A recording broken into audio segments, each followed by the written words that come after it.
Hoy nos adentramos en uno de los reconocimientos más altos que la Iglesia puede otorgar, el título de Doctor de la Iglesia. Es más que un honor, es un faro de la sabiduría perenne que guía a millones de creyentes a través de los siglos. Un reconocimiento que acaba de ser concedido a un nuevo gigante de la fe, San John Henry Newman, elevando la lista total a 38 doctores. ¿Qué significa realmente este título?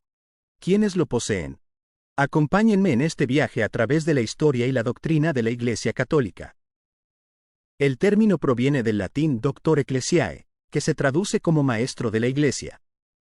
Es un título pontificio, o concedido por un concilio ecuménico, que reconoce a un santo por tres pilares: su santidad de vida, la ortodoxia de sus enseñanzas y la excelencia de su doctrina. El reconocimiento formal de los primeros doctores ocurrió en 1295, cuando el Papa Bonifacio VIII estableció a los 4 grandes padres de la Iglesia Occidental: San Agustín, San Ambrosio, San Jerónimo y San Gregorio Magno. Con ellos, la Iglesia sumó también a los 4 padres orientales: Atanasio, Basilio, Gregorio Nacianceno y Juan Crisóstomo, formando el núcleo fundacional. Para ser elevado a este estatus, la Iglesia evalúa rigurosamente 3 criterios. 1. Eminens doctrina, doctrina eminente.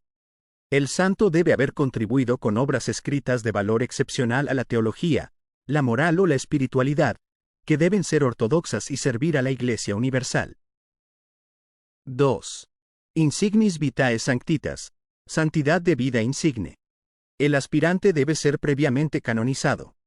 La vida heroica del santo es el aval moral de su enseñanza. 3. Ecclesiae Declaratio, declaración de la Iglesia. El reconocimiento debe ser público, formal y conferido por la autoridad suprema de la Iglesia, es decir, el Papa.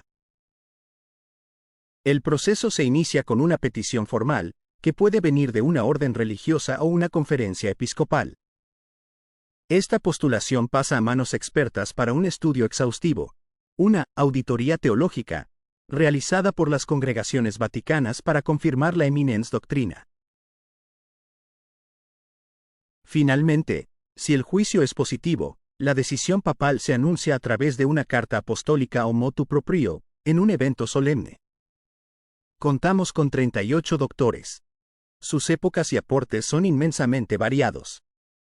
Los pilares medievales: Santo Tomás de Aquino, doctor angélico, cuya suma teológica es la cumbre de la teología escolástica. Y San Buenaventura, doctor seráfico, que enfatizó la primacía del amor.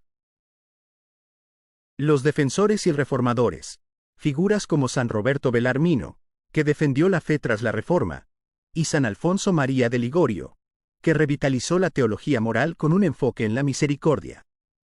En 1970, el Papa Pablo VI rompió el precedente al nombrar a las 2 primeras mujeres.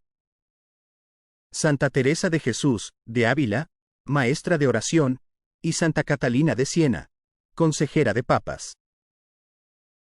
Posteriormente, se añadieron Santa Teresa de Lisieux, doctora amoris, con su Pequeño Camino, y la medieval Santa Hildegarda de Bingen, doctora por su sabiduría integral.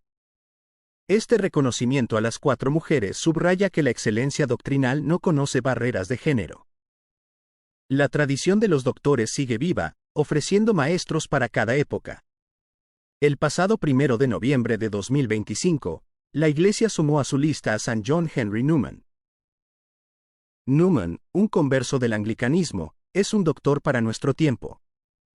Sus escritos se centran en la centralidad de la conciencia y el desarrollo de la doctrina cristiana, mostrando cómo la verdad de la fe se despliega a lo largo de la historia.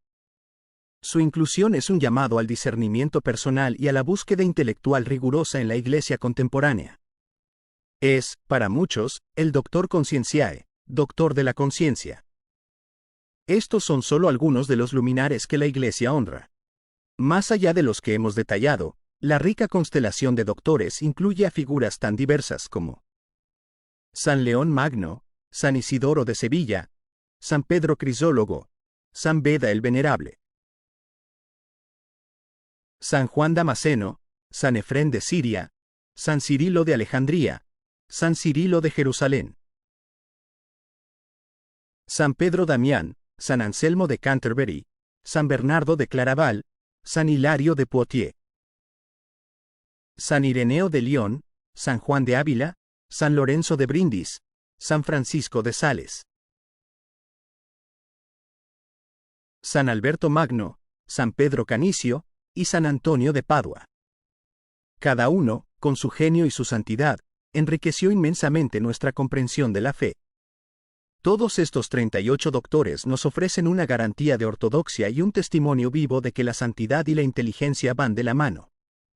Nos recuerdan que la fe no teme a la razón. La inclusión de Newman es un llamado directo a la educación integral y al diálogo fe-cultura. Sus obras son un depósito seguro y perenne de la fe de la Iglesia. Les invito a profundizar en estas figuras.